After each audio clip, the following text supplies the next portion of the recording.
فرعون جو آج سے ہزاروں سال پہلے پورے ایجپٹ پہ راج کر رہے تھے، لیکن اب فائنلی مسلمان عمر بن خطاب کی خلافت میں فرعونوں کے اسی ایجپٹ کو ہمیشہ کے لیے ان سے چھیننے والے تھے۔ یہ سٹوری ایجپٹ کی فتح کی سٹوری بہت ہی انٹرسٹنگ ہونے والی ہے، کیونکہ آج تک اسے کسی نے ایکسپلین نہیں کیا۔ تو ویٹ، یہاں پر ایک بہت ہی بڑا مسئلہ تھا۔ خلیفہ عمر یہ چاہتے ہی نہیں تھے کہ مسلمان ایجپٹ پر حملہ کریں، کیونکہ ایجپٹ پر حملے سے پہلے مسلمانوں کی خلافت پر ایک بہت ہی بڑی مصیبت آئی تھی، جو تھی طاعون۔ یہ ایک ایسی بیماری تھی جس نے مسلمانوں کی فوج کے 25,000 سولجر کو شہید کر دیا تھا، اور صرف سولجر کو ہی نہیں بلکہ مسلمانوں کے سارے بڑے جنرل بھی اس بیماری سے شہید ہو چکے تھے۔ جس کے بعد خلیفہ عمر خود حالات کو کنٹرول کرنے کے لیے مدینے سے مسلمانوں کی آرمی کی طرف گئے، اور وہاں ان کی ملاقات مسلمانوں کے نئے آرمی چیف عمر بن عاص سے ہوئی، جنہوں نے حضرت عمر رضی اللہ تعالیٰ عنہ کے سامنے ایک نیا آئیڈیا، ایک نیا پلان رکھا کہ اب سلو ہونے کی بجائے فرعونوں کے ملک مصر کی طرف جانا چاہیے۔ لیکن حضرت عمر اس بارے میں تھوڑا کنفیوز تھے کہ ابھی ہماری اتنی بڑی فوج اس بیماری سے شہید ہو چکی ہے، اور بالکل ایک چھوٹی سی فوج کے ساتھ مصر کو فتح کرنا بہت ہی مشکل ہے۔ اور حضرت عمر رضی اللہ تعالیٰ عنہ کو اس بات کا بھی خطرہ تھا کہ ایسا نہ ہو کہ مسلمانوں کی فوج ایجپٹ کی طرف چلی جائے اور پیچھے سے ان پر پرشین امپائر حملہ کر دے۔ لیکن آرمی چیف عمر بن عاص اس سب کے بعد بھی حضرت عمر رضی اللہ تعالیٰ عنہ کے سامنے اپنی پلان پر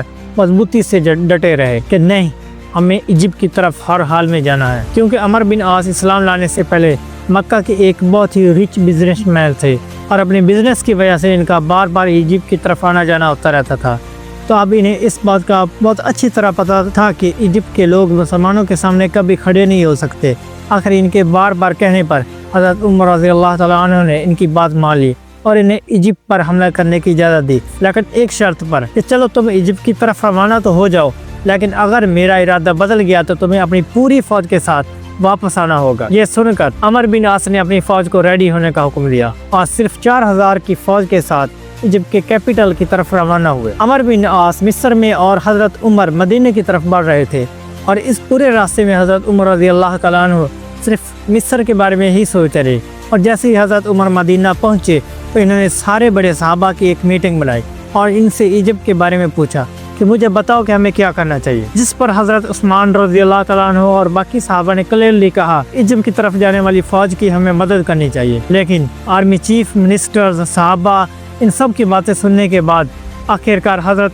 عمر رضی اللہ تعالیٰ عنہ نے فیصلہ کیا اور عمر بن عاص کے نام ایک لیٹر بھیجا، جس میں حضرت عمر رضی اللہ تعالیٰ نے اپنے آرمی چیف کو کلیئر آرڈر دیا تھا کہ جیسے ہی تمہیں میرا یہ خط ملے اپنی پوری فوج لے کر واپس آ جاؤ، لیکن اگر تم لوگ پہلے ایجپٹ کے بارڈر کو کراس کر چکے ہو تو پھر اللہ کا نام لو۔ اور جیسے ہی حضرت عمر کا یہ میسج عمر بن عاص تک پہنچا، مسلمان پہلے ہی ایجپٹ کے بارڈر کو کراس کر چکے تھے۔ لیکن یہاں پر سٹوری کا ایک دوسرا اینگل بھی ہے کہ جیسے ہی حضرت عمر کا میسنجر عمر بن عاص تک پہنچا، مسلمان ایجپٹ نہیں پہنچے تھے، بلکہ ایجپٹ کے بارڈر سے بالکل تھوڑی سی دوری پر تھے۔ لیکن جیسے ہی عمر بن عاص نے حضرت عمر کے میسنجر کو دیکھا، انہیں اچھی طرح سمجھ آ گئی کہ اس لیٹر میں کیا لکھا ہوا ہے، تو انہوں نے فوراً یہ لیٹر کھولا ہی نہیں، بلکہ پہلے اس میسنجر کو بیٹھایا، اسے کھانا کھلایا اور اسے تھوڑا آرام کرنے کو کہا۔ اور جیسے ہی مسلمانوں نے اس بارڈر کو کراس کیا، آرمی چیف عمر بن عاص نے خلیفہ عمر رضی اللہ تعالیٰ عنہ کے لیٹر کو کھولا اور کہا کہ اب تو بہت دیر ہو چکی ہے،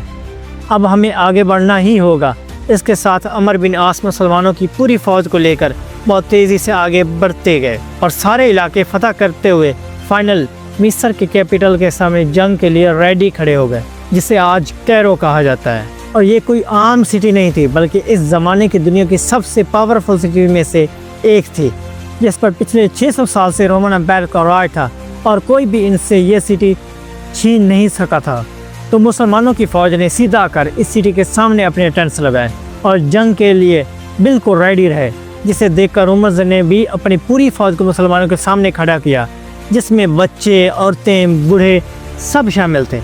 تاکہ یہ سب کو دیکھ کر مسلمانوں کے دل میں ان کا خوف بیٹھ جائے۔ بٹ وہ کس کو ڈرا رہے تھے؟ مسلمان۔ عمر بن عاص نے ان کی اتنی بڑی فوج کو دیکھ کر اپنے ایک میسنجر ان کے پاس بھیجا اور اسے اچھی طرح سمجھایا کہ تم نے جا کر انہیں کیا بولنا ہے۔ میسنجر نے سیدھا جا کر سارے رومنز کے سامنے کہا کہ تم لوگ جانتے بھی ہو کہ ہم کون ہیں، ہم نے ابھی تمہارے بادشاہ ہرکل کو پوری طرح سے ہرایا ہے، تو اب تم ہمارا کیا بگاڑ لوگے؟ یہ سن کر وہاں پر سب حیران ہو گئے، لیکن وہاں کے لیڈر سائرس نے کہا کہ بات صحیح ہے۔ اس کے ساتھ عمر بن عاص کو بھی سمجھ میں آ گیا کہ اب وقت آ چکا ہے کہ مدینہ میں خلیفہ عمر سے مدد مانگی جائے، اور حضرت عمر رضی اللہ تعالیٰ عنہ کو اس بات کا پہلے ہی پتا تھا کہ عمر بن عاص مصر کو بہت ہی لائٹلی لے رہے ہیں اور اسے ضرور زیادہ فوج کی ضرورت پڑے گی، تو انہوں نے فوراً 12,000 کی فوج مصر کی طرف روانہ کی، اور اس فوج کا لیڈر ایک بہت بڑا صحابی زبیر رضی اللہ تعالیٰ عنہ کو بنایا۔ حضرت عمر رضی اللہ تعالیٰ عنہ زبیر رضی اللہ تعالیٰ عنہ کی اتنی عزت کیا کرتے تھے کہ انہوں نے اپنی وفات کے بعد خلیفہ بننے والے 6 لوگوں میں سے ایک زبیر بن عوام رضی اللہ تعالیٰ عنہ کو نومینیٹ کیا تھا، اس سے پھر ہم بعد میں ایکسپلین کریں گے۔ اب یہ نئی فوج بھی آ کر عمر بن عاص رضی اللہ تعالیٰ عنہ کے ساتھ مصر میں جا کر ملی، اور اس طرح ان دونوں فوجوں نے مل کر بالکل خالد بن ولید کے سٹائل پر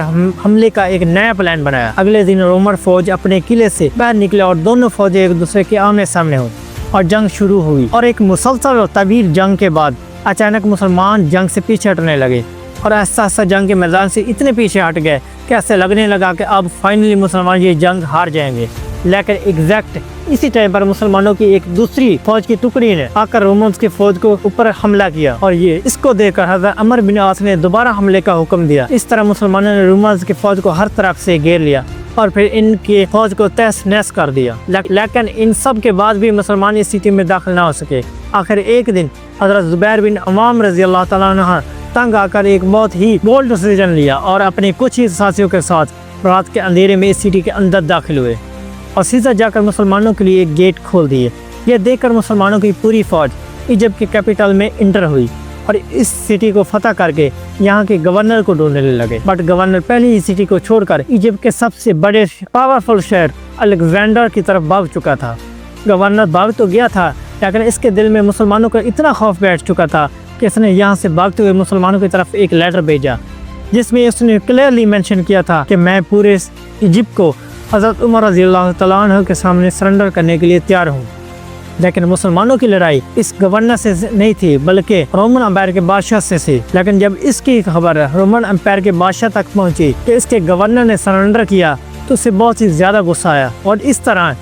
اس نے چلاتے ہوئے یہ کہا کہ اس کی اوقات یہ کیا ہے کہ اس نے مجھ سے پوچھے بغیر پوری ایجپٹ کو سرنڈر کر دیا۔ جس کے بعد اس نے سارے رومن فوج کو میسج بھیجا کہ گورنر کی باتوں کو چھوڑو اور مسلمانوں کے ساتھ آخری جنگ کے لیے تیار ہو جاؤ۔ مسلمانوں کے آرمی چیف عمر بن عاص کو بھی سمجھ آ گئی کہ اب رومن امپائر کا بادشاہ آخری دم تک لڑنے کے لیے تیار ہے۔ اس طرح حضرت عمر بن عاص رضی اللہ تعالیٰ عنہ نے بھی اپنی فوج کو الیگزینڈرا کی طرف جانے کا حکم دیا۔ اب یہاں پر ایک بہت ہی انٹرسٹنگ سٹوری ہے کہ جب مسلمان اپنا سامان پیک کر رہے تھے تو عمر بن عاص رضی اللہ تعالیٰ عنہ نے اپنا ٹینٹ اتارنے کے لیے گئے تو وہاں انہوں نے دیکھا کہ ان کے ٹینٹ کے اندر ایک کبوتر نے اپنا گھونسلہ بنایا ہوا ہے اور ساتھ ہی اس کبوتر کے بچے بھی تھے۔ تو اب حضرت عمر بن عاص رضی اللہ تعالیٰ نے اس کبوتر کے گھر کو گرانے کی بجائے اس ٹینٹ کو یہاں پر رہنے دیا، اور یہ ٹینٹ بہت ہی امپورٹنٹ ہے۔ کیوں ہے؟ تو اس لیے کیونکہ بعد میں اس ٹینٹ کی وجہ سے اس جگہ کا نام کیرو پڑا، اور یہ ٹینٹ اتنا اہم کیوں ہے؟ کیونکہ بعد میں اس ٹینٹ کی وجہ سے اس جگہ کا نام فسطاط پڑا،